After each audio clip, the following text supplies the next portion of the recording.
Good morning विद्यार्थी मित्रों। कक्षा 11 विषय भूगोल पाठ 2 पृथ्वी की उत्पत्ति और उत्क्रांति। यहाँ पर हम लोग पृथ्वी की उत्क्रांति की चर्चा करने वाले हैं। पृथ्वी आज जिस स्वरूप में देखने को मिलती है वह भूतकाल में नहीं थी। पृथ्वी का वर्तमान स्वरूप उसका क्रमिक विकास के अनेकों युगों के बाद प्राप्त हुआ है। पृथ्वी अपनी उत्पत्ति के समय अतिशय गर्म वायु का गोला थी।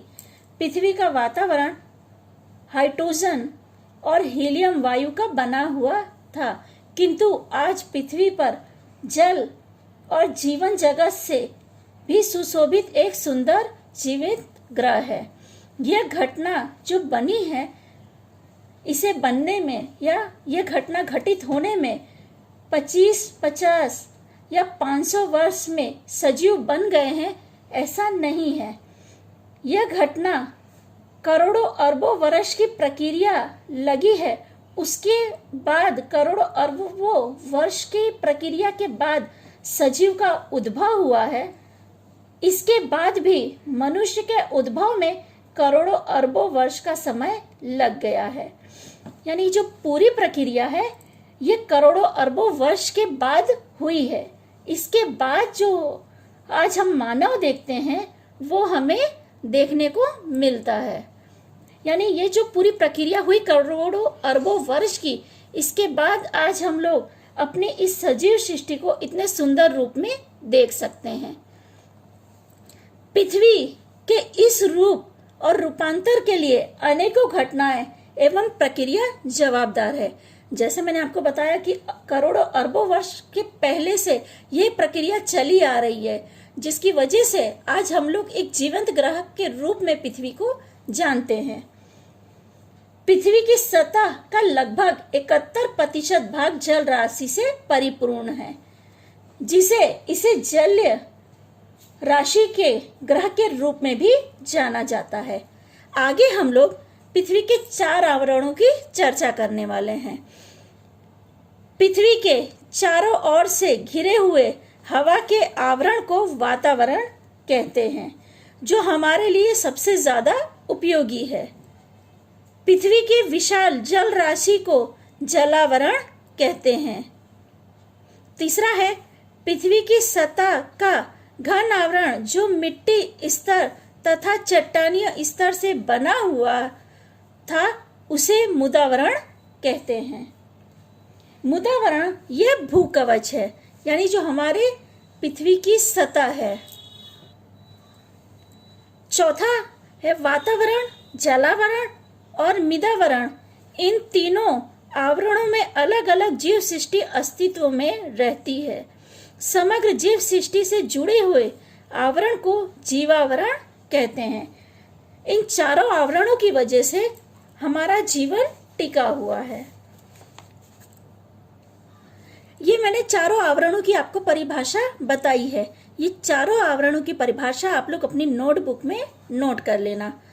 आगे हम लोग मुदावरण की उत्क्रांति की चर्चा करने वाले हैं। मुदावरण की मोटाई लगभग 33 किमी की है, यानी किलोमीटर की है।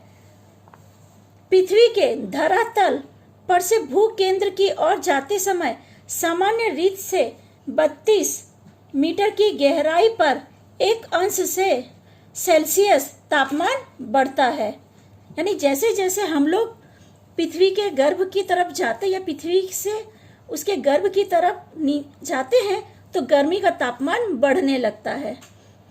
पृथ्वी सतह के पास के भाग में प्रस्तरीय चट्टान की एक पतला स्तर है। उसके 2 उप विभाग हैं, जिसे पहला है भूकवच, जिसे सियाल और भूरस को साइमा। सियाल स्तर में ग्रेनाइट की चट्टानें, यानी ये चट्टानें जो हम लोग रसोड़े में उपयोग करते हैं। आपने देखा होगा कि रसोड़े की जो पत्थर होते हैं वो ग्रेनाइट के होते हैं। और साइमा स्तर में बेसाल्ट चट्टानों का बना हुआ है। मुदावरण के नीचे लगभग 2880 किमी की गहराई तक मेल्टन या मिश्रावरण है। उसे भूरस भी कहते हैं। मिश्रण से पृथ्वी के केंद्र तक के विस्तार को भूगर्भ कहते हैं।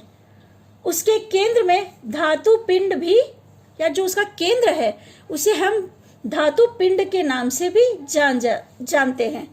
इसका व्यास 6020 किमी का है। किमी यानी किलोमीटर का है। इस स्तर में निकल की संज्ञा है Ni और लोहा जिसकी संज्ञा है Fe के खनिज द्रव्य मुख्य होने से उसे निफे कहते हैं। निफे इन दो वर्डों से बना है। नी यानी Ni और लोहे का Fe यानी दोनों मिला के निफे शब्द बनता है। पृथ्वी के गुरुत्वाकर्षण या चुंबकीय शक्ति पर यह धातु पिंड का आधार है।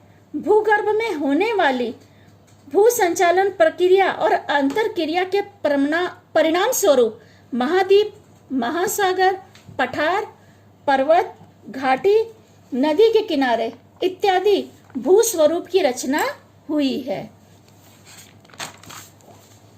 आगे हम देखेंगे वातावरण और जलावरण की उत्पत्ति और उत्क्रांति। इसकी पहली अवस्था है पृथ्वी पर आरंभ में वातावरण में हाइड्रोजन और हीलियम वायु विशेष मात्रा में थी। यानी पृथ्वी जब सूर्य से अलग हुई और गोले के रूप में रूपांतरित हुई तो हाइड्रोजन और हीलियम वायु विशेष रूप से यहाँ पर थी। पर जैसे सूर्य की पवनों के कारण पृथ्वी पर आदि काल में वायु जो थी वो दूर हो गई, यानी पृथ्वी पर से हाइड्रोजन और हीलियम वायु जो थी वो खत्म होने लगी, जिसकी वजह से दूसरी वायु ने अपना स्थान लिया, जिसे वातावरण की उत्क्रांति की प्रथम अवस्था कहा गया। यानी जैसे कि हाइड्रोजन और हीलियम वायु यहाँ से कम होने लगी तो दूसरी वायु ने उसका स्थान लेने लगे या उसका स्थान ग्रहण किया, जिसकी वजह से क्या है, वातावरण का उद्भव हुआ। ये इसकी प्रथम अवस्था थी, यानी हमारे वातावरण की शुरुआत। द्वितीय अवस्था, समय बीतने पर जब पृथ्वी ठंडी होने लगी, जिसके परिणाम स्वरूप उसके अंदर की वायु और पानी की वाष्प बाहर निकलने लगी। इस प्रक्रिया से वायु उत्सर्जन कहते हैं। इस अवस्था के दरमियान वातावरण में जो पानी की वाष्प, नाइट्रोजन, कार्बन डाइऑक्साइड, मीथेन और एमोनिया वायु का प्रमाण विशेष था। ज्वालामुखी फटने के कारण वातावरण में पानी की वाष्प और अन्य गैसों का प्रमाण बढ़ने लगा।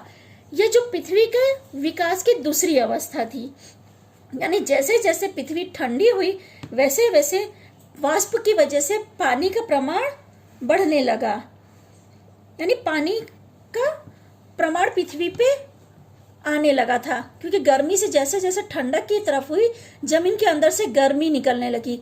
वो गर्मी ज्वालामुखी के रूप में फटकर बाहर आने लगी, जिससे क्या है, ज्वालामुखी के साथ पानी की वाष्प और अन्य गैसों का प्रमाण भी हमारी पृथ्वी पर बढ़ गया।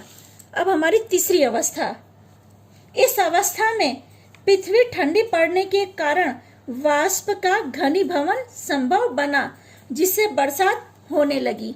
क्योंकि आपको पता है जब पृथ्वी गर्म होती है तो जो पानी है वो वाष्प के रूप में आसमान में जाता है, फिर घनीभवन होता है, उसके बाद बरसात पड़ती है।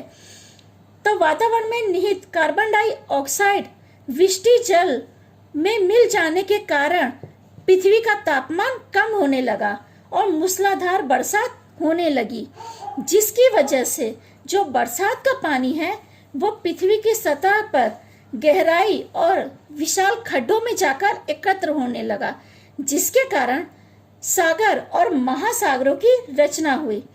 पृथ्वी के उत्पत्ति के बाद 50 करोड़ वर्षों बाद महासागर की रचना हुई। इसके बाद करोड़ों वर्षों के बाद जीव सृष्टि की उत्क्रांति की शुरुआत हुई।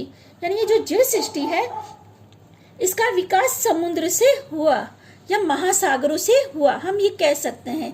क्योंकि क्या है, जब बरसात हुई, बरसात का पानी खड्डों में या जो जगह गहराई पे थी वहां जाकर इकट्ठा हुई, तो वो सागर या महासागर के रूप में जाने गए। तो महासागरों में छोटे छोटे जीवों का विकास होना शुरू हो गया। तो जिस जो विकास है उसमें भी करोड़ों वर्ष लगे। लंबे समय तक सजीव केवल महासागरों तक ही सीमित रहे। इसके बाद भी काफी टाइम तक, यानी जो छोटे जीव थे वो महासागर तक ही सीमित रहे। प्रकाश संश्लेषण की क्रिया के कारण वातावरण में ऑक्सीजन का प्रमाण बढ़ गया। महासागर धीरे धीरे ऑक्सीजन से संतृप्त बने। वातावरण में ऑक्सीजन वायु की मात्रा बढ़ी। 200 करोड़ वर्ष पहले के अनुमान बताया गया है, यानी ये अनुमान के हिसाब से जो प्रथम अवस्था थी उसमें पृथ्वी ठंडी हुई और जो हीलियम और हाइड्रोजन वायु थी वो सूरज की पवनों के कारण वो हट गई और उनकी जगह पे दूसरी हवा ने या दूसरी वायु ने स्थान ले लिया। उसके बाद दूसरी अवस्था आई जिसमें क्या है, पानी का वाष्पीभवन हुआ। वाष्पीभवन की क्रिया के बाद जमीन के अंदर जो गर्मी थी वो भी बाहर आने लगी। तीसरी अवस्था में जब बरसात पड़ी तो बरसात का पानी सागरों या महासागरों में या खड्डे वाली जगह थी वहां पर एकत्र हुआ और उस पानी के अंदर कई वर्षों की क्रिया के बाद छोटे छोटे जीवों का विकास हुआ। इसके बाद कहीं जीवों के विकास की क्रिया शुरू हुई, यानी तीनों अवस्था से गुजरने के बाद जीवों के विकास की क्रिया शुरू होती है। ठीक है विद्यार्थी मित्रों, आगे हम लोग जीवों की उत्पत्ति की चर्चा अगले वीडियो में करेंगे।